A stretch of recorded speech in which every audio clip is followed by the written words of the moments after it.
My wife brought a man from Germany to dinner and spoke about my death in a language she was certain I didn't understand. My phone was face down beside my dessert fork, recording every word before she knew the trap had closed. My phone was face down beside the dessert fork. That is the detail I keep returning to. Not Lydia's dress, not the restaurant lighting, not the way Matthias Klein held his wine glass with 2 fingers near the base, as if even glassware was something to be handled professionally. The phone. Black screen. Slightly angled outward. Recording. Lydia had chosen the restaurant because we had been there before. French Mediterranean, low amber lights, white plates, a wine list she understood better than I did, and enough table noise to make private conversation feel safer than it was. She introduced Matthias as a professional contact from Germany.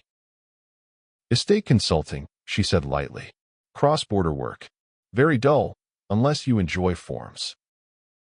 Matthias smiled at that. I smiled too. By dessert, Lydia was relaxed. That was how I knew she believed the evening had entered the part she had planned for. The polite meal was finished. The waiter had cleared the plates. My wine had been topped off twice. I had moved a little slowly all night, let my eyes lose focus once or twice, given her the version of me she thought her pills were creating. Then she leaned toward Matthias and switched to German. Not hesitant German. Not tourist German. Precise, fluent, administrative German. The register of people closing details they believe have already been secured. The medication has been in rotation for 3 weeks, she said. Matthias nodded. The timeline? 48 hours, Lydia said. Possibly less if the decline accelerates the way it has. She said decline the way someone might say delivery window. Clean. Detached. Useful. My hand stayed around the stem of my glass. I did not tighten my grip. I did not look up too quickly. I did not give Matthias the pleasure of realizing, before the sentence was complete, that he had walked into the wrong room. Lydia continued. The Rookwood Trust designation activates on death. The estate assets transfer into the structure your firm controls. The registrar contact confirmed the filing was accepted. Matthias said something about fiduciary responsibility, timing, and clean resolution. Clean resolution. That was what they called my death over dessert. I poured more wine. The glass made a small sound against the table when I set the bottle down. Lydia glanced at me and saw exactly what she expected to see. A tired husband. A distracted academic. A man too foggy to understand the language being used to erase him. When she finished speaking, I set my glass down carefully. Then I looked at Matthias, not Lydia, and answered in German. There is a difference between silence and stupidity. 3 seconds. That was how long Matthias Klein's composure lasted before something shifted behind his eyes. Lydia went completely still. Not surprised. Destroyed. Because the door she thought was locked had been open the entire time. I picked up my phone. 47 minutes. Then I stood, took my coat from the back of the chair, and walked out without looking back. My name is Dr. Adrian Vale. I am 48 years old, and I chair the Department of Applied Linguistics at Cascadia Western University in Seattle. For 20 years, I have studied the ways people use language to conceal meaning. Not lies exactly. Lies are often crude. I mean the softer machinery around them. Register. Distance. Substitution. The grammar people choose when the truth is too dangerous to say directly. I have written 4 books on multilingual discourse and institutional communication. I speak 7 languages fluently and understand 3 more well enough to follow a dinner conversation, a professional meeting, or a person who thinks privacy is created by switching tongues. Lydia knew that. She had known it for 13 years. She knew my office shelves were full of German sociolinguistics, French legal discourse, Japanese pragmatics, field notes from Berlin, Paris, and Kyoto. She knew students came to me when a translation was technically correct but emotionally false. She knew I could hear when someone used a polite sentence to carry a violent intention. What she never understood was that language was not my subject. It was the room I lived in. People imagine fluency as a skill, something you perform when called upon, like playing piano at a party. It is not. Fluency is architecture. You know where the doors are. You hear footsteps in the hallway. You know when someone has entered a room believing you are not inside it. That was Lydia's mistake. She chose German because she thought it was a locked door. I had been standing on the other side my entire life. Lydia had known what I did for a living since our first year together. She knew I taught language. That was how she phrased it when people asked. My husband teaches language. Not linguistics. Not discourse analysis. Not forensic interpretation. Not the study of how people hide violence inside polite grammar and technical vocabulary. Language. Something soft. Something academic. Something removed from real life. For 13 years, she mistook the quietness of my profession for distance from the world. She saw the books, the lectures, the manuscripts, the conferences, and decided my work existed behind glass. Interesting to certain people, useless outside a university. That was the mistake she made before she made all the others. She thought I collected languages. She never understood that I inhabited them. German was not a code to me. French was not decoration. Register was not theory. A change in tense, a softened verb, a technical noun placed where an emotional one should have been. Those things were not details. They were movement in a room. And movement tells you where people are trying not to be seen. Lydia had 13 years to understand the man she married. Instead, she built an entire plan on the assumption that I was too buried in my own mind to notice hers working against me. By the time she realized the difference, her voice was already on my phone. I was married to Lydia Vale for 13 years. For most of that time, people described her with the same words. Composed. Elegant. Measured. They said those words like virtues, and for a long time, I heard them that way too. Lydia never slammed doors, never screamed in hallways, never performed anger in public or private. When conflict entered a room, she reduced her voice, folded her hands, and let everyone else look unreasonable for needing oxygen. That kind of calm is seductive, especially to a man who grew up believing volatility was the thing to avoid. I thought Lydia's steadiness meant safety. I thought it meant maturity. I thought I had married someone who could stand inside difficulty without making the difficulty larger. What I understand now is that calm has more than one source. Sometimes it comes from peace. Sometimes it comes from practice. And sometimes it comes from the private conviction that every exit has already been measured, every witness has already been underestimated, and every outcome has been arranged before the conversation begins. Lydia's calm belonged to the third category. She was not peaceful. She was certain. Certain that I would trust the routine of our marriage.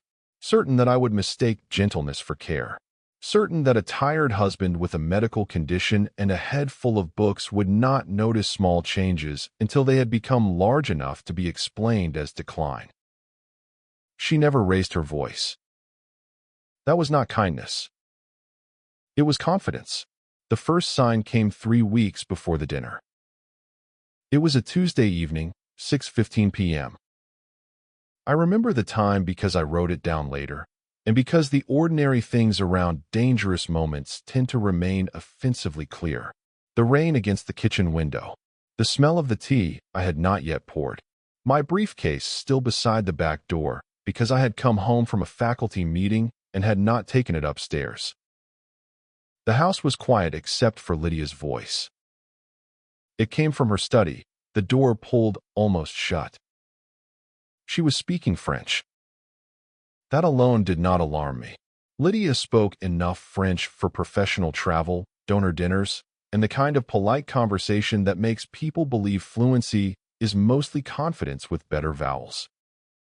But this was not that French.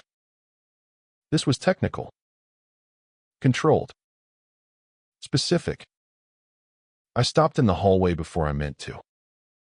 I heard words that did not belong in any ordinary conversation. Dosage window. Substitution. Accumulation. Registrar. Designation. Not a full confession. Not enough to understand the architecture yet, but enough to know that two categories were touching each other that should not have been touching at all. Medication. Estate paperwork. Then Lydia laughed. Softly. Not nervously. Not warmly. The laugh of a person who has checked the room and believes it empty. That laugh did more than the vocabulary did. It told me she felt safe. I walked into the kitchen, filled the kettle, and stood at the counter with my back to the hall. When Lydia came out 20 minutes later, I was reading a journal article on my tablet with the absorbed stillness she had always associated with my work. Long call? I asked. Nothing interesting, she said. I nodded. That night, after she fell asleep, I opened a document on my laptop. Date. Time. Language. Register. Exact words remembered. Context. 6:15 p.m. That became page 1 of the folder. The second sign came 4 mornings later. It looked like nothing. That is the part one need you to understand. Real danger does not always arrive with broken locks, shattered glass, or a note slid under a door. Sometimes it is waiting inside the most ordinary object in your house, disguised by routine. For me, it was a pill bottle on a nightstand. I have taken thyroid medication every morning for 7 years. Same condition, same dosage, same pharmacy, same white bottle with the same label, and the same small tablet I could recognize by touch before my eyes were fully open. My endocrinologist, Dr. Elena Park, called it well managed. That is the language doctors use when a condition behaves itself as long as the patient does what he is supposed to do. And I had always done what I was supposed to do. That morning, I picked up the bottle the way I had picked it up thousands of times before. Then I stopped. Not because the label was wrong. It was not. Not because the bottle looked tampered with. It did not. The wrongness was smaller than that. A fraction.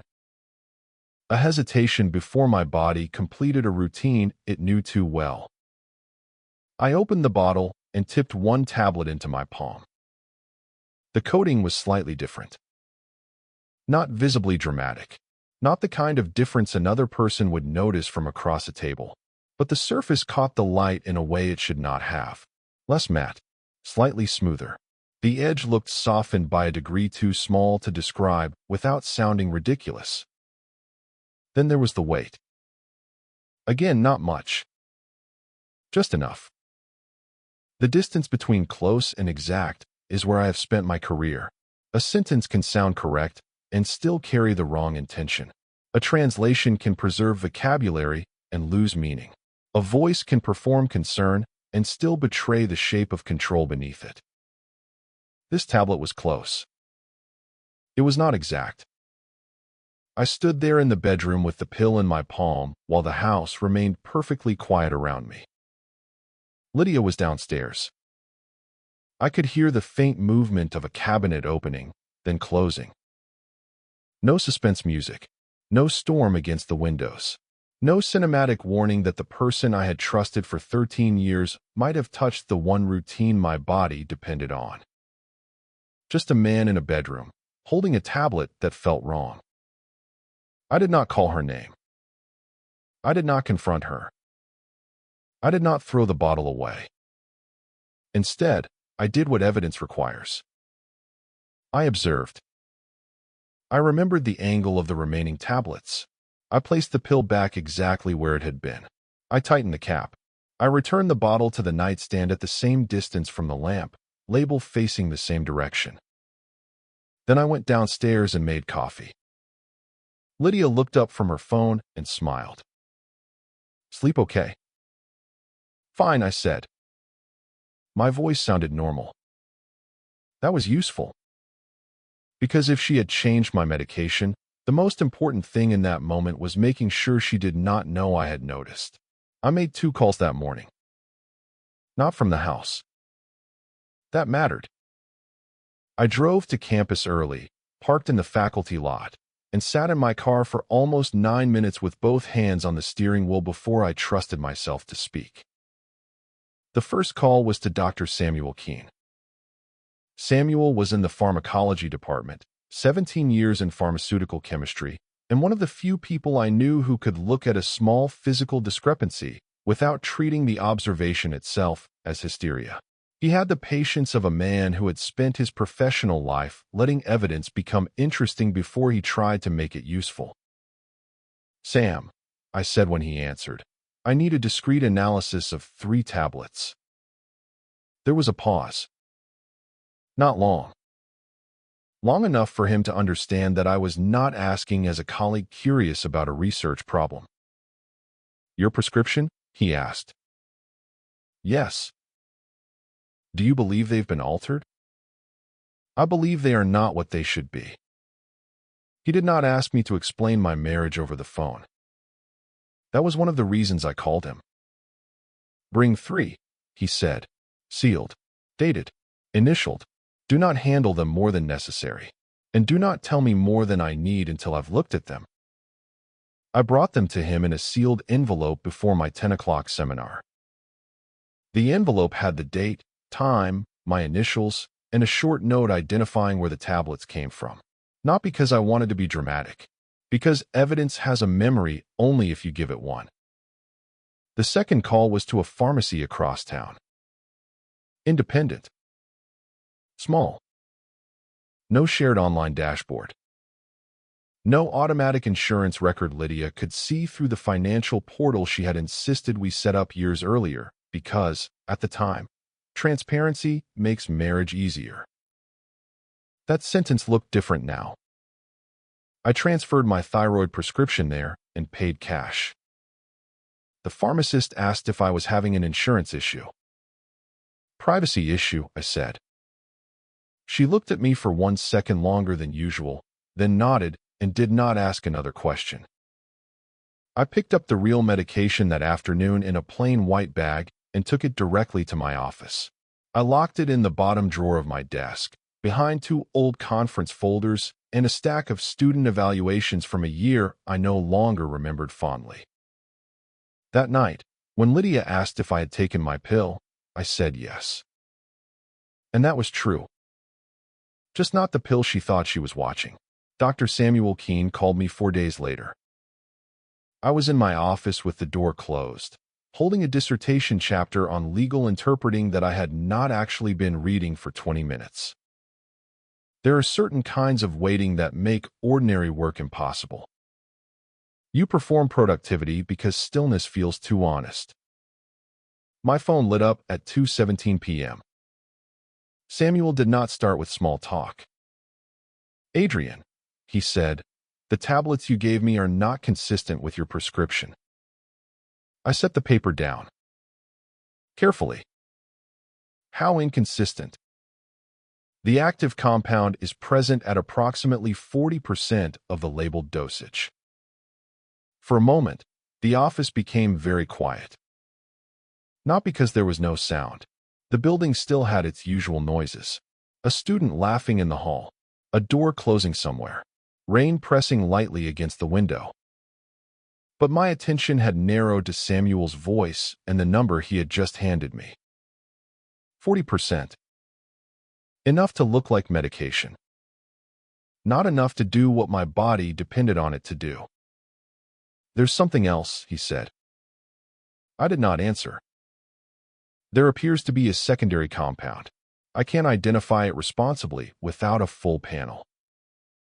Run it. Samuel paused. When he spoke again, his voice had changed. Is someone in your household accessing your medication? That was the first time another person had said the shape of the thing out loud. Not directly. Not fully. But close enough. I'll explain when you have the full panel, I said. After we hung up, I sat still for maybe 30 seconds. Then I opened the folder. Entry 7. Date. Time. Caller. Preliminary findings. Active compound approximately 40% of labeled dosage. Secondary compound pending full analysis. I wrote it exactly as he said it. Not because I was calm. Because accuracy was the only form of fear I could afford. I want to tell you about the 14 entries because they were not dramatic individually. That is why they mattered. A single reminder can be love. 2 can be anxiety. 14 reminders, at nearly the same time every night, with the same phrasing and the same small pause afterward, become something else. They become monitoring. Lydia started asking the question the night after I moved my real prescription to the independent pharmacy. Did you take your pill? She said it gently. That was important. If she had sounded sharp, I might have reacted differently. If she had been careless, the pattern would have exposed itself too quickly. But Lydia was never careless with tone. Her voice carried concern the way a well-written forgery carries a signature. Close enough for anyone not looking. Yes, I said. Because I had. Just not the pill in the bottle on my nightstand. She nodded and touched my shoulder. The gesture lasted maybe 1 second. Warm to anyone watching. Controlled to someone being watched. The next night, she asked again. Did you take your pill? Yes. A nod. A touch. A small satisfaction behind the eyes. I started writing them down. Entry 8. 9:42 p.m. bedroom doorway. Exact phrase. Did you take your pill? Entry 9. 9:38 p.m. kitchen. Same phrase. Tone warm. No follow-up. Entry 10. 9:44 p.m. living room. She watched my face after I answered. By the 5th reminder, I understood the rhythm. By the 10th, I understood the purpose. A worried wife might ask because she feared I would forget. Lydia asked because she needed confirmation that a process was continuing.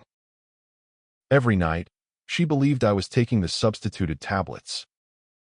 Every night, I was taking the real medication from the locked drawer in my office. And every night, I gave her the same answer. Yes. 14 entries. 3 weeks. A schedule she thought she was controlling. A record she did not know I was building. The full panel came back on a Tuesday morning. Samuel sent the report through the university's secure system, then called me before I opened it. That told me enough. Scientists do not call before routine findings. They call when they know the document has weight beyond its formatting. Adrian, he said, I need you sitting down before you read this. I am. I was not. I sat. The report opened on my screen with the clean, impersonal structure of institutional truth. Sample identification. Date received. Preliminary comparison. Full analysis. Findings. The active compound was still listed at approximately 40% of the labeled strength. Then came the secondary compound. Samuel did not use the brand name. He did not need to. The classification was enough. A sedative derivative. Not something consistent with my prescription. Not something I had been given by Dr. Park. not something that belonged in a thyroid medication bottle under any innocent explanation. It would not knock you out, Samuel said. That was the part that made my skin go cold. It is not dramatic like that, but taken repeatedly, especially alongside an underdosed thyroid medication, it could produce fatigue, slowed cognition, delayed reaction, confusion, and worsening physical presentation over time. Over time. That was the architecture. Not collapse. Decline. Not a medical emergency that would make everyone ask what had happened. A gradual deterioration that would make people say I had been tired lately, that I had seemed foggy, that my condition must have become harder to manage with age and stress and work. A story my body would tell for them if the chemistry was arranged correctly. I looked at the report. For the first time, I understood the elegance of what Lydia had planned, and I hated that word for belonging anywhere near it. Elegant. Because it was not built to look like violence. It was built to look like nature. Adrian, Samuel said, you need to involve law enforcement. I'm involving counsel first. A pause. Then involve counsel today. I will. After we hung up, I printed the report. Entry 11. Full panel received. Secondary compound identified. Potential effect, cognitive slowing, fatigue, apparent natural decline. I placed it in the folder behind the 14 reminders. The pattern had stopped being suspicious. It had become design. I called Meredith Shaw before lunch. Meredith had been my attorney for 11 years. Estate documents, publishing contracts, university consulting agreements, the careful administrative skeleton of a life I had foolishly believed was separate from my marriage. She was 53, precise, and calm in the way attorneys become calm after 2 decades of hearing people describe the moment their lives stopped behaving like lives and became cases. I did not begin with emotion. That would have wasted both of us. I told her about the French call, the words I heard, the medication, Samuel Keene's preliminary findings, the full panel, the 14 nightly reminders, the folder. Meredith listened without interrupting. Not once. When I finished, there was a pause long enough for her to choose the correct category. Adrian, she said, what you are describing is not primarily an estate issue. I know. It is criminal. I know that too. Do you have the lab documentation? Dated. Signed. Chain of custody noted. The medication bottle? Still in place. She does not know I noticed. Another pause. This one was different. Good, Meredith said. Do not change that yet. I looked out my office window at the rain moving sideways against the glass. There's something else, I said. What? Rookwood Trust. She repeated the name slowly. Rookwood Trust. Yes. Where did you see it? I did not see it. I heard Lydia say it in French. Meredith was quiet. In 11 years, she had never needed extra time with a name from my own estate structure. That told me enough before she spoke. I do not know that trust, she said. Neither do I. It does not appear in the documents I prepared for you. I checked mine as well.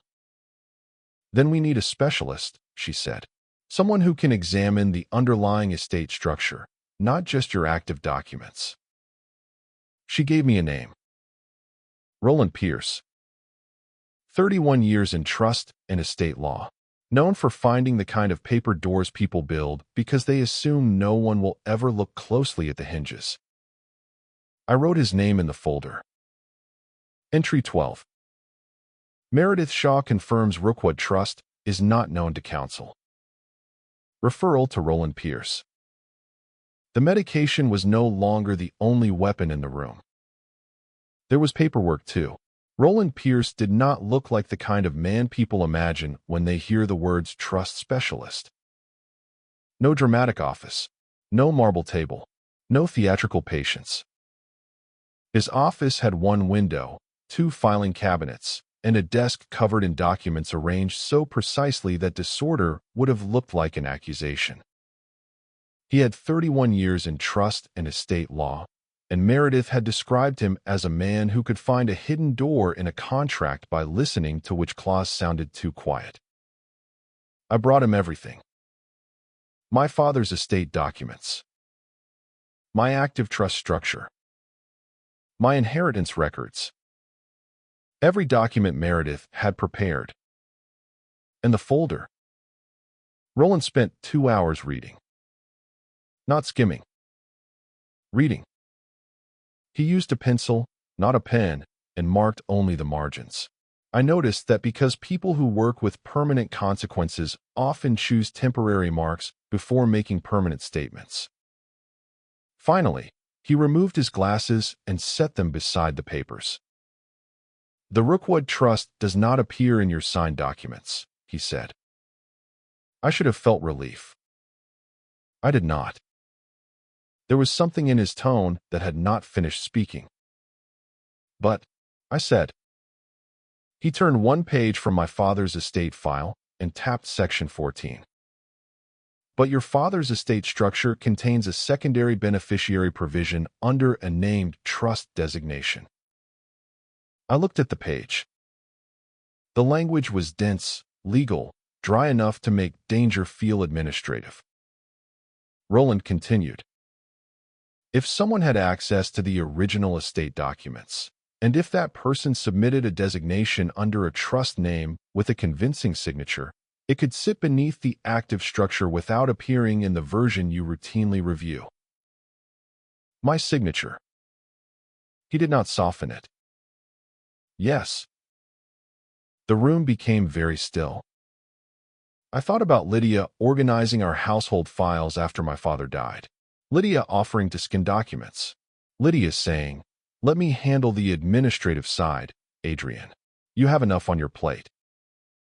At the time, it had felt like care. Now it looked like access. How do we know? I asked. Roland closed the file.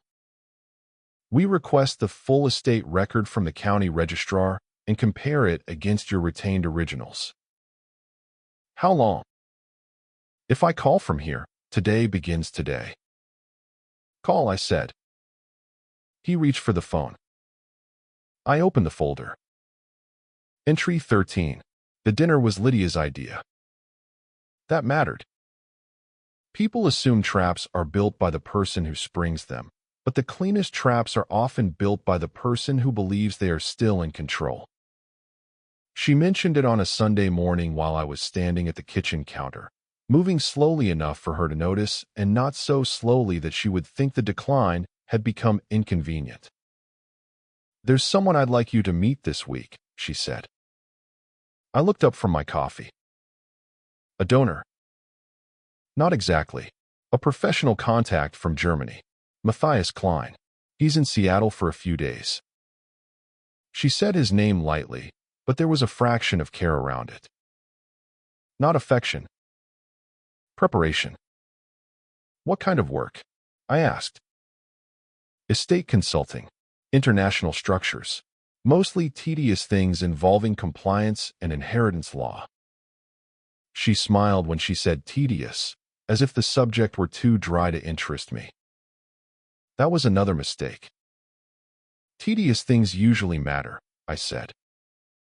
She laughed softly. Only to people paid to care about them. I let that pass. By then, I had learned that Lydia liked underestimating me in sentences she could later deny were insults. That afternoon, I looked up Matthias Klein from my university office, not from the house. He was not difficult to find. That was what made him useful to someone like Lydia. Professional profile, clean website, conference panels, A LinkedIn page polished enough to look ordinary and sparse enough not to offer anything unnecessary. International estate consulting. Cross-border trust management. Fiduciary transition planning. There it was. Not proof by itself. Nothing in this story was proof by itself at first. But the name fit too neatly beside Rookwood Trust, beside Roland Pierce's warning, beside Lydia's French call, beside the medication report sitting in the folder with the weight of a physical threat. I printed Matthias Klein's profile. Then I added a new section. Entry 14. Dinner proposed by Lydia. German estate consultant. Specialty, cross-border trust management. I stared at the page for a moment before closing the folder. Lydia had just invited her own witness to dinner. She only did not know he was mine. James Whitfield's office was 3 blocks from the courthouse. That felt appropriate. Not because I was ready for a courtroom. I was not. But because the building had the particular atmosphere of consequences waiting in folders. James was 58, with 23 years in criminal law and a reputation Meredith described as calm for the correct reasons. He did not waste time performing disbelief when I sat across from him and laid out the folder. The French call.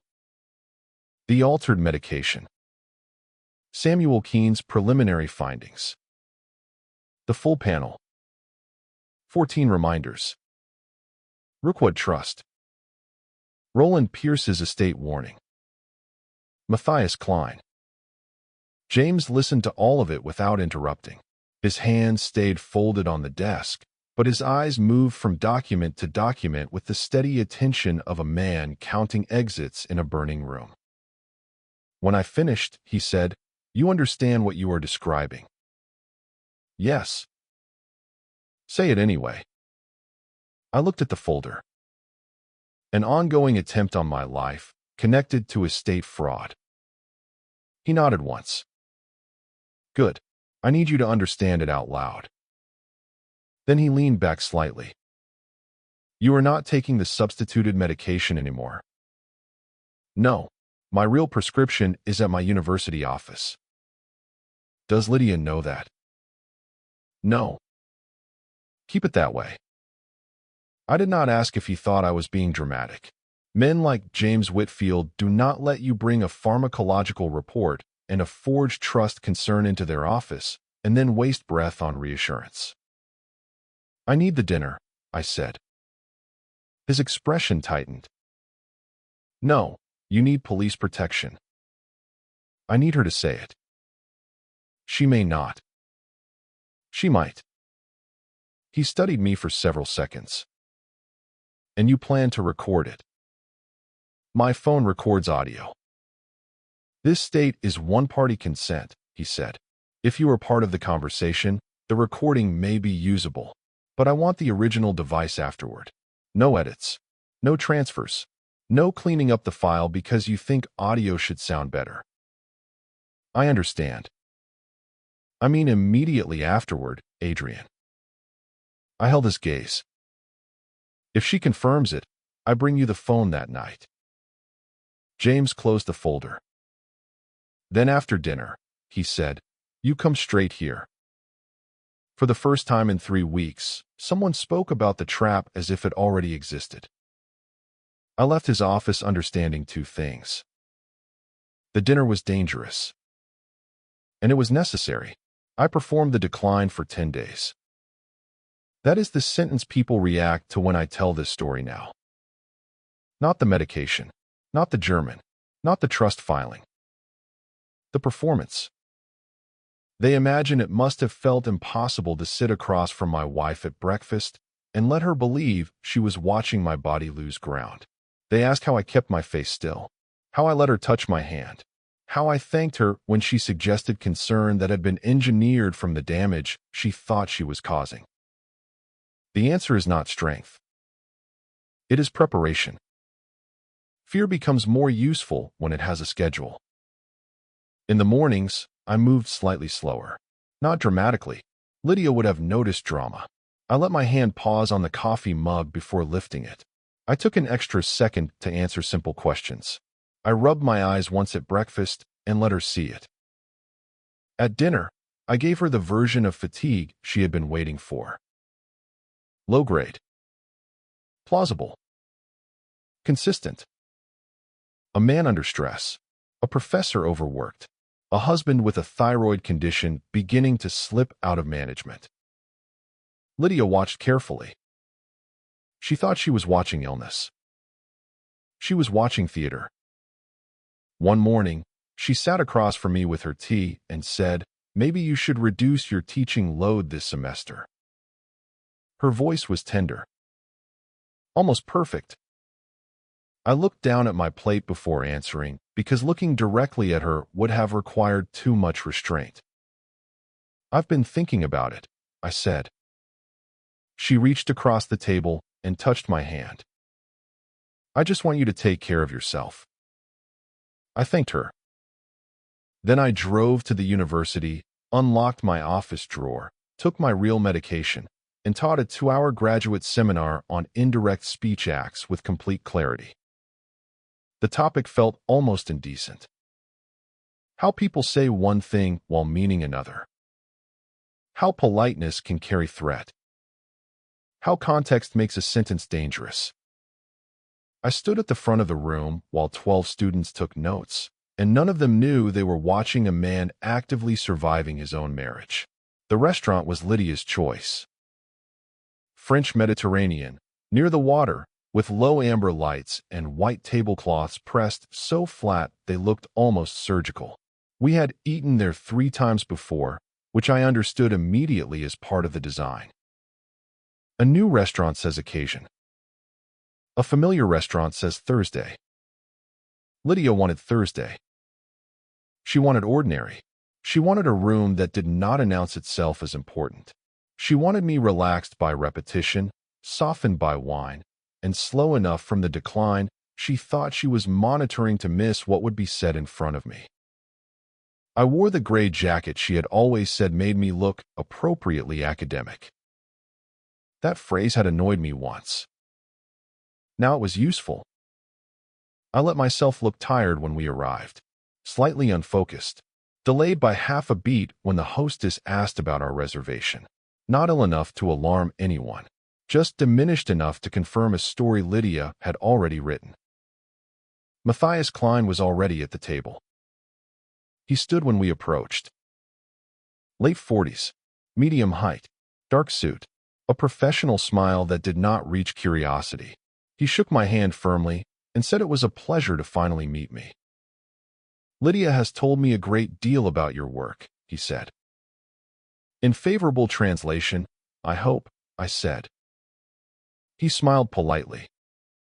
Lydia laughed a little too quickly. We sat. I placed my phone face down beside my dessert fork before the waiter brought menus. Black screen. Silent mode. Recorder running. The phone was angled slightly outward, not enough to look staged, just enough to keep the microphone clear of the folded napkin and the edge of the plate. Anyone who has conducted field interviews would recognize the placement as functional. Lydia did not conduct field interviews. Neither did Matthias. Dinner moved exactly as she intended. Wine, appetizers, professional small talk. My work described by my wife with affectionate vagueness. Matthias nodding as though a man who studied language could not possibly understand what language was about to do to him. By dessert, Lydia believed the room belonged to her. That was when she leaned toward Matthias. Lydia switched to German the way some people lower their voices. Not because they are uncertain. Because they believe the boundary has already been secured. "The medication has been in rotation for 3 weeks, she said. Matthias did not react dramatically. He did not lean back, widen his eyes, or perform surprise for a conversation he had clearly been expecting. He simply nodded once. And the presentation? Consistent, Lydia said. Fatigue, slowed response, mild confusion. Nothing abrupt. Nothing that would force intervention before the timeline completes. Timeline. That was the first word that made my body want to move. I did not let it. I rested one hand beside my plate and let the other stay around the base of my glass, loose enough to look tired, steady enough to keep from betraying that I understood every syllable. Matthias asked how long. 48 hours, Lydia said. Possibly less. She said it with the controlled efficiency of someone updating a colleague on a deliverable. Then came the estate language. The Rookwood Trust designation activates upon death. The inherited assets transfer into the structure your firm prepared. Fiduciary responsibility moves through the German entity first, then into the private holding account. Matthias corrected one procedural word, softly. Lydia accepted the correction with a nod. They were not improvising. That was what the recording would show. Not vague malice. Not emotional fantasy. Not a spouse speaking carelessly after too much wine. A plan. Sequenced. Reviewed. Professionally discussed over dessert. The registrar contact? Matthias asked. Confirmed, Lydia said. Filed 8 months ago. The designation is embedded under the secondary beneficiary provision. Adrian never saw the full record. My name sounded strange in her mouth. Not intimate. Administrative. Like I had already become the subject line of a document. Matthias said something about a clean transition and minimizing exposure after the certificate was issued. Lydia glanced at me. I let my eyes drift slightly, the way they had for 10 days. The tired husband, the absent-minded professor, the man she thought was already fading from the room. Then she turned back to Matthias. He suspects nothing. That was the sentence that almost made me smile.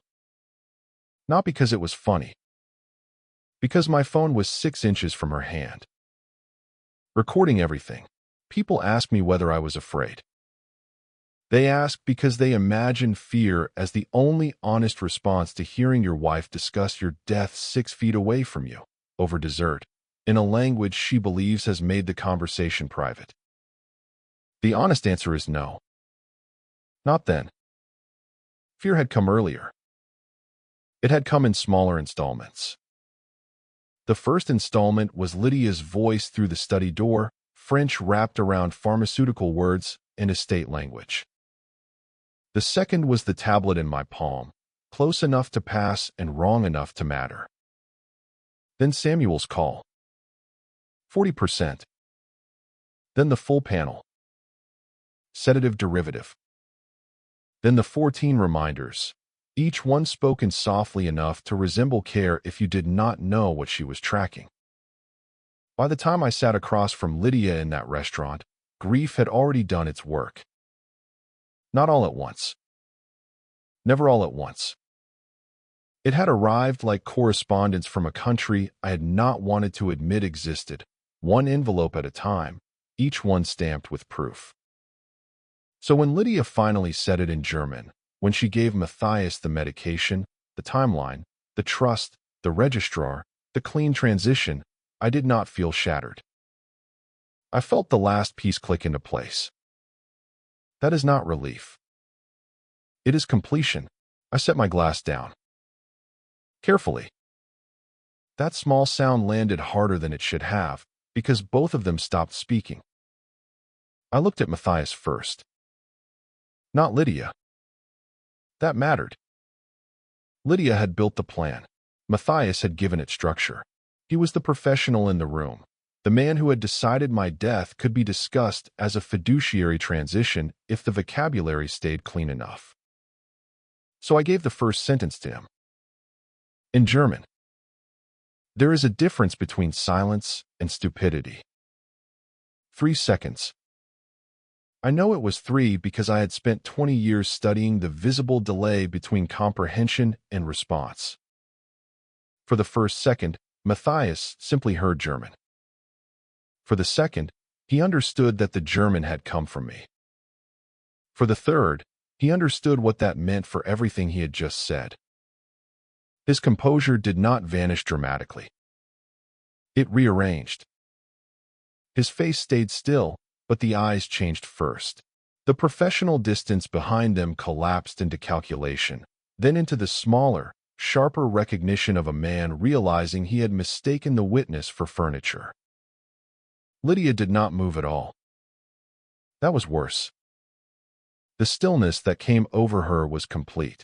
Not shock, not fear, something deeper and less useful. The stillness of a person whose entire architecture has failed because the foundation assumption was wrong. She had not been speaking around me. She had been speaking to the recorder.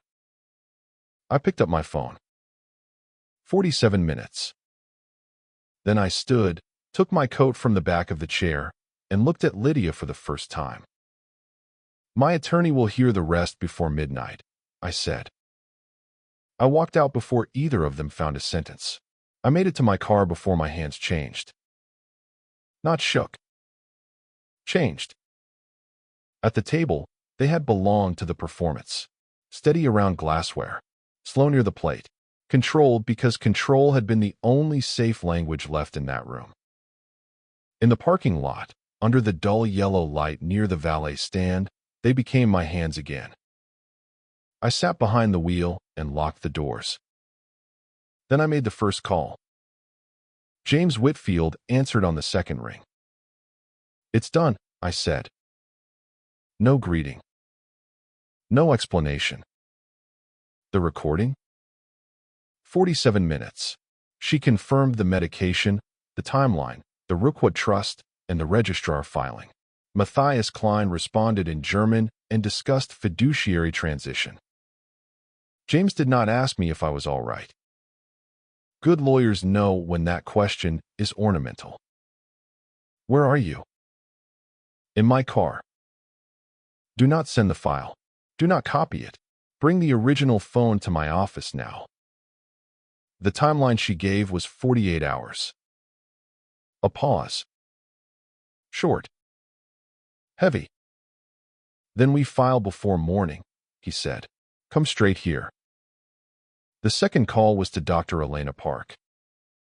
My endocrinologist had been my physician for 9 years, long enough to hear my voice and know when a medical problem had become something else. Adrian. I need a formal assessment tomorrow morning, I said, regarding substituted medication, thyroid impact, and the effects of the compound Dr. Keene identified. She was quiet for one breath. You have confirmation? Yes.